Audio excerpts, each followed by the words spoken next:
ಆರೋಪಿ ದರ್ಶನ್ಗೆ ಪರಪ್ಪನ ಅಗ್ರಹಾರದಲ್ಲಿ ಅನೇಕ ಸ್ನೇಹಿತರಿದ್ರು, ಅನೇಕ ಸ್ನೇಹ ಬಳಗವನ್ನು ಅವರು ಹೊಂದಿದ್ರು. ಆದರೆ ಬಳ್ಳಾರಿ ಜೈಲಿನಲ್ಲಿ ಆರೋಪಿ ದರ್ಶನ್ಗೆ ಈಗ ಸೊಳ್ಳೆಗಳೇ ಸ್ನೇಹಿತರು. ದರ್ಶನ್ಗೆ ಈಗ ಸೊಳ್ಳೆಗಳ ಕಾಟ ತೀವ್ರವಾಗ್ತಾ ಇದೆ. ಹೀಗಾಗಿ ರಾತ್ರಿ ಇಡೀ ಸರಿಯಾಗಿ ನಿದ್ರೆ ಮಾಡದೆ ದಾಸ ಒದ್ದಾಟವನ್ನ ಮಾಡಿದ್ದಾರೆ. ಇಡೀ ರಾತ್ರಿ ನಿದ್ರೆ ಇಲ್ಲದೆ ದರ್ಶನ್ ಅವರು ಒದ್ದಾಡಿದ್ದಾರೆ ಎನ್ನುವಂಥದ್ದು ಗೊತ್ತಾಗ್ತಾ ಇದೆ.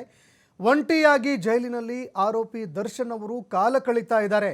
ಯಾರ ಜೊತೆಯೂ ಮಾತನಾಡ್ತಾ ಇಲ್ಲ, ಸಂಪೂರ್ಣವಾಗಿ ಅವರು ಮೌನಕ್ಕೆ ಜಾರಿದ್ದಾರೆ ಎನ್ನುವಂಥದ್ದು ಗೊತ್ತಾಗ್ತಾ ಇದೆ. ಇನ್ನು ಅದೇ ರೀತಿಯಾಗಿ ಬಳ್ಳಾರಿಯ ಜೈಲಿಗೆ ಸೇರ್ಪಡೆ ಆಗ್ತಾ ಇದ್ದಂತೆ ಊಟದ ಸಮಸ್ಯೆ ಕೂಡ ಎದುರಾಗಿತ್ತು. ಅದೇ ರೀತಿಯಾಗಿ ಈಗ ಯಾರ ಜೊತೆಯೂ ಕೂಡ ಅವರು ಮಾತನಾಡದೆ ಮೌನಕ್ಕೆ ಜಾರಿದ್ದಾರೆ ಎನ್ನುವಂಥದ್ದು ಕೂಡ ಗೊತ್ತಾಗ್ತಾ ಇದೆ.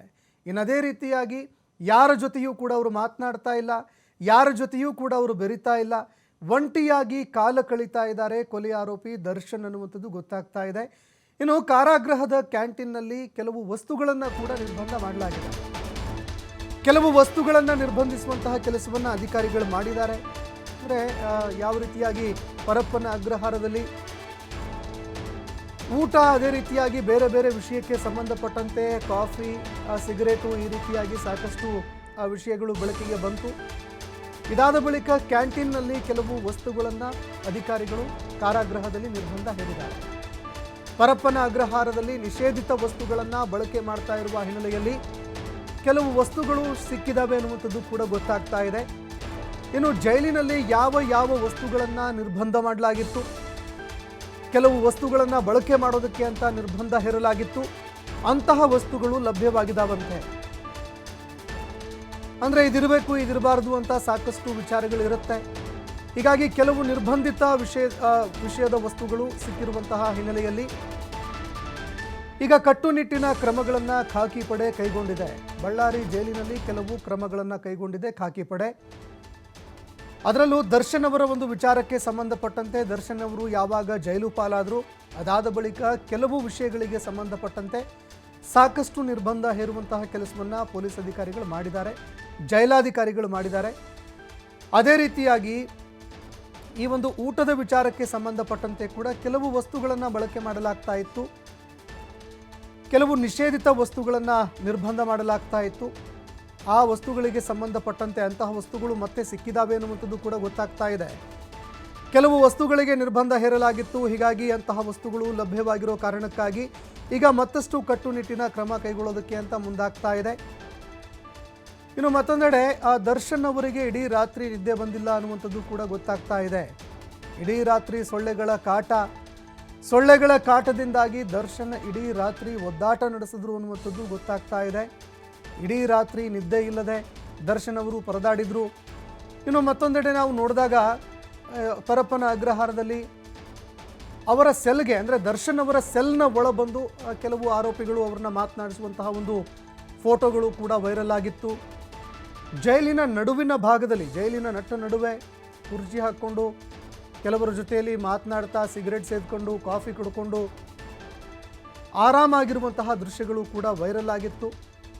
ಆದರೆ ಈಗ ಬಳ್ಳಾರಿ ಜೈಲಿನಲ್ಲಿ ದರ್ಶನ್ ಒಬ್ಬಂಟಿಯಾಗಿದ್ದಾರೆ. ಯಾರೊಬ್ಬರು ಕೂಡ ಅವರ ಜೊತೆಗಿಲ್ಲ. ಅನೇಕ ಸ್ನೇಹಿತರನ್ನು ಕೂಡ ಮಾಡ್ಕೊಂಡ್ಬಿಟ್ಟಿದ್ರು, ಅದು ಕೂಡ ನಟೋರಿಯಸ್ಗಳೇ ಅವರ ಸ್ನೇಹಿತರಾಗಿದ್ದರು. ಆದರೆ ಈಗ ಬಳ್ಳಾರಿ ಜೈಲಿನಲ್ಲಿ ಕೊಲೆ ಆರೋಪಿ ದರ್ಶನ್ ಏನಿದ್ದಾರೆ ಒಬ್ಬಂಟಿಯಾಗಿದ್ದಾರೆ. ಇನ್ನು ಅದೇ ರೀತಿಯಾಗಿ ಒಂದು ಜೈಲಿನ ವಾತಾವರಣ ಏನಿದೆ ಇದನ್ನು ನೋಡಿ ಸಂಪೂರ್ಣವಾಗಿ ಅವರು ಮೌನಕ್ಕೆ ಜಾರಿದ್ದಾರೆ. ಯಾರ ಜೊತೆಯಲ್ಲೂ ಕೂಡ ಮಾತನಾಡ್ತಾ ಇಲ್ಲ, ಒಬ್ಬಂಟಿಯಾಗಿ ಕಾಲ ಕಳೀತಾ ಇದ್ದಾರೆ ಅನ್ನುವಂಥದ್ದು ಕೂಡ ಗೊತ್ತಾಗ್ತಾ ಇದೆ. ಇನ್ನು ನಿನ್ನೆ ರಾತ್ರಿ ಮಾಂಸದೂಟವನ್ನು ಬಡಿಸಲಾಗಿತ್ತು. ಕೇವಲ 90 ಗ್ರಾಂನಷ್ಟು ಮಾಂಸ ಮಾತ್ರ ಪೂರೈಕೆಯಾಯಿತು. ಇನ್ನು ನಿನ್ನೆ ಬೆಳಗ್ಗೆ ಟಿಫಿನ್ ಮಾಡದಂತಹ ದರ್ಶನ್ ನಿನ್ನೆ ರಾತ್ರಿ ಊಟ ಮಾಡಿದ್ದಾರೆ ಎನ್ನುವಂಥದ್ದು ಕೂಡ ಗೊತ್ತಾಗ್ತಾ ಇದೆ.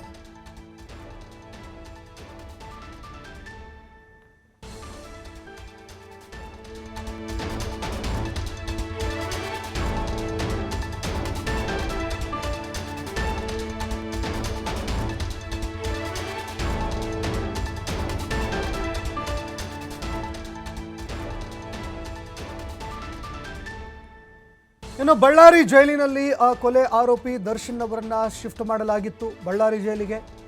ಬಳ್ಳಾರಿ ಜೈಲಿಗೆ ಶಿಫ್ಟ್ ಆಗ್ತಾ ಇದ್ದಂತೆ ದರ್ಶನ್ ಜೈಲನ್ನು ನೋಡಿ ಒಂದು ಕ್ಷಣ ವಿಚಲಿತರಾಗಿದ್ದಂತೂ ಸುಳ್ಳಲ್ಲ. ಯಾಕಂದರೆ 1818ರ ಒಂದು ಜೈಲು, ಅಷ್ಟೊಂದು ಪುರಾತನ ಜೈಲು, ಚಿಕ್ಕದಾಗಿರುವಂತಹ ಕೊಠಡಿ, ಚಿಕ್ಕದಾಗಿರುವಂತಹ ಸೆಲ್ಗಳು. ಇದರ ನಡುವೆ ಆ ದರ್ಶನ್ ಅವರನ್ನ ಜೈಲಿಗೆ ಶಿಫ್ಟ್ ಮಾಡುವಂತಹ ಸಂದರ್ಭದಲ್ಲಿ ಅವರ ಟೀ ಶರ್ಟು, ಬಟ್ಟೆ, ಗ್ಲಾಸು ಇದೆಲ್ಲವೂ ಕೂಡ ಸಾಕಷ್ಟು ಚರ್ಚೆ ಆಯಿತು. ಇನ್ನು ಮತ್ತೊಂದೆಡೆಯಲ್ಲಿ ದರ್ಶನ್ ಒಳಗಡೆ, ಅಂದರೆ ಜೈಲಿನ ಒಳಗಡೆ ಇರುವಂತಹ ವಾತಾವರಣ, ಒಳಗಡೆ ಇರುವಂತಹ ಸೆಲ್ಲು, ಇದೆಲ್ಲವನ್ನೂ ಕೂಡ ನೋಡಿ ಒಂದು ಕ್ಷಣ ಭಯಭೀತರಾದರು ಅಂತ ಹೇಳಿದರೂ ಕೂಡ ತಪ್ಪಾಗೋದಿಲ್ಲ. ಇನ್ನು 15ನೇ ಸೆಲ್ನಲ್ಲಿ ಅವರನ್ನು ಇರಿಸಲಾಗಿದೆ, ದರ್ಶನ್ ಅವರನ್ನು ಇರಿಸಲಾಯಿತು. 15ನೇ ಸೆಲ್ನಲ್ಲಿ ಬೇರೆ ಯಾವುದೇ ಆರೋಪಿಗಳು ಕೂಡ ಇಲ್ಲ. ದರ್ಶನ್ ಒಬ್ಬರೇ ಈ ಒಂದು ಸೆಲ್ನಲ್ಲಿ ಉಳಿಯುವಂತಹ ಪರಿಸ್ಥಿತಿ ಎದುರಾಗ್ತಾ ಇದೆ. ಇನ್ನುಳಿದಂತೆ ದರ್ಶನ್ ಅವರನ್ನು ಬೇರೆ ಯಾವುದೇ ಆರೋಪಿಗಳು ಕೂಡ ಮಾತನಾಡಿಸಬಾರ್ದು. ಅದೇ ರೀತಿಯಾಗಿ ದರ್ಶನ್ ಅವರು ಕೂಡ ಬೇರೆ ಯಾವುದೇ ಒಂದು ಆರೋಪಿಗಳ ಜೊತೆಯಲ್ಲಿ ಬೆರೆಯದಂತಹ ಒಂದು ವಾತಾವರಣ, ಅವರಿಂದ ಅಂತರ ಕಾಯ್ದುಕೊಳ್ಳುವಂತಹ ಒಂದು ವಾತಾವರಣ ಈಗ ನಿರ್ಮಾಣ ಆಗಿದೆ. ಯಾಕಂದರೆ ಪಾಳಿಯ ಲೆಕ್ಕದಲ್ಲಿ ದರ್ಶನ್ ಅವರಿಗೆ ಅನೇಕರು ಪೊಲೀಸರನ್ನು ಭದ್ರತೆಗೂ ಕೂಡ ನಿಯೋಜನೆ ಮಾಡಲಾಗ್ತಾ ಇದೆ. 3 ಜನ ಸಿಬ್ಬಂದಿಗಳನ್ನು ನಿಯೋಜನೆ ಮಾಡುವಂತಹ ಕೆಲಸವನ್ನು ಕೂಡ ಮಾಡಲಾಗ್ತಾ ಇತ್ತು. ಹೀಗಾಗಿ ದರ್ಶನ್ ಅವರು ಒಬ್ಬಂಟಿಯಾಗಿದ್ದಾರೆ ಜೈಲಿನಲ್ಲಿ. ಪರಪ್ಪನ ಅಗ್ರಹಾರದಲ್ಲಿ ಕುಳ್ಳ ಸೀನಾ, ಮತ್ತೊಂದೆಡೆಯಲ್ಲಿ ನಾಗ, ಈ ರೀತಿಯಾಗಿ ನಟೋರಿಯಸ್ ರೌಡಿಗಳ ಒಂದು ಸ್ನೇಹ ಕೂಡ ಇರುವಂಥದ್ದು ಗೊತ್ತಾಗ್ತಾ ಇತ್ತು. ಅವರ ಜೊತೆಗೆ ಒಂದು ಬಾಂಧವ್ಯ ಕೂಡ ಬೆಳೆದಿರುವಂಥದ್ದು ಗೊತ್ತಾಗ್ತಾ ಇತ್ತು. ಮಾತನಾಡಿಸೋದಕ್ಕೆ ಕನಿಷ್ಠ ಪಕ್ಷ ಯಾರಾದರೂ ಇದ್ದರು. ಬೇಕರಿ ರಘು ಕೂಡ ದರ್ಶನ್ ಅವರ ಸೆಲ್ನ ಒಳಗಡೆ ಬಂದು ಮಾತನಾಡಿಸ್ತಾ ಇದ್ರು, ಬೆಡ್ ಮೇಲೆ ಕುಳಿತುಕೊಂಡು. ಆದರೆ ಇಲ್ಲಿ ಆ ರೀತಿಯಾದಂತಹ ವಾತಾವರಣ ಇಲ್ಲ. ಹೀಗಾಗಿ ದರ್ಶನ್ ಈಗ ಈ ಜೈಲಿನಲ್ಲಿ ಒಬ್ಬಂಟಿಯಾಗಿದ್ದಾರೆ ಎನ್ನುವಂತಹ ಮಾತುಗಳು ಕೇಳಿಬರ್ತಾ ಇದೆ.